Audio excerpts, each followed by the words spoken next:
হাদিস প্রিয় নবী সাল্লাল্লাহু আলাইহি ওয়াসাল্লামের বর্ণিত কথাবার্তা এবং তার কৃত কাজসমূহকে হাদিস বলে।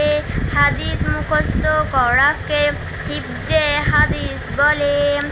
সবক নাম্বার 1। হাদিস নাম্বার 1 ঈমান সম্পর্কিত। আদ-দীনু ইসরুন অর্থ দিন অর্থাৎ ইসলাম ধর্ম খুব সহজ।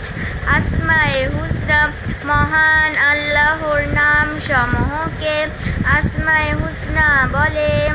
সবক নাম্বার 1 আসমায়ে হুসনা। 1 নাম্বার আর রহমান, 2 নাম্বার আর রহিম। হুয়াল্লাহুল্লাযী লা ইলাহা ইল্লাহু আর রহমানুর রহিম। মাসাইল শরীয়তের ওই সমস্ত কথা যার মধ্যে আমলের পদ্ধতি অথবা তার শুদ্ধ অশুদ্ধের কথা আলোচনা করা হয় তাকে মাসাইল বলে। সবক নাম্বার 1 গোসলের ফরজ সমূহ। গোসলের ফরজ 3টি। 1 নাম্বার একবার ভালোভাবে কুলি করা। 2 নাম্বার একবার নাকের নরম হাড্ডি পর্যন্ত পানি পৌঁছানো। 3 নাম্বার একবার সমস্ত শরীরের এরূপ পানি প্রবাহিত করা যেন এক চুল পরিমাণ স্থানও কোথাও শুকনো না থাকে। মাসাইল আমাদের প্রিয় নবী হযরত মুহাম্মদ সাল্লাল্লাহু আলাইহি ওয়াসাল্লামের জীবন বৃত্তান্তকে সিরাত বলে।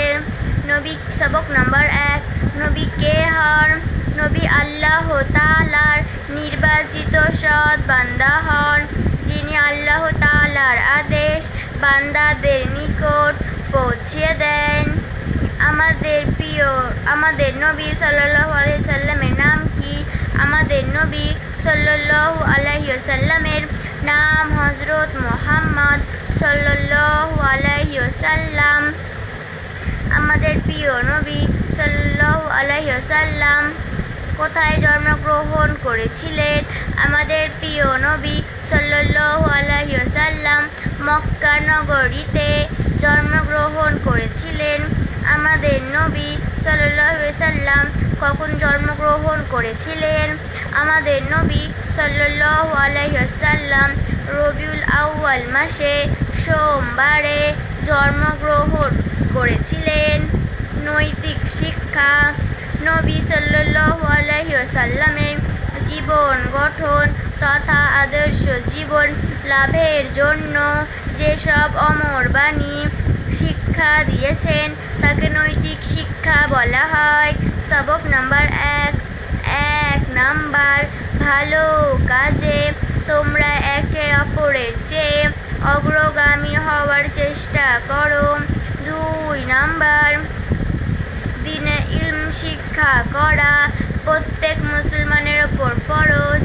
3 নাম্বার আপন ভাইয়ের সাথে বিবাদ করো না।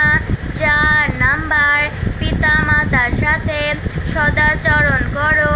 5 নাম্বার তোমাদের মধ্যে সে সর্বোত্তম যার আখলাক চরিত্র সর্বোত্তম।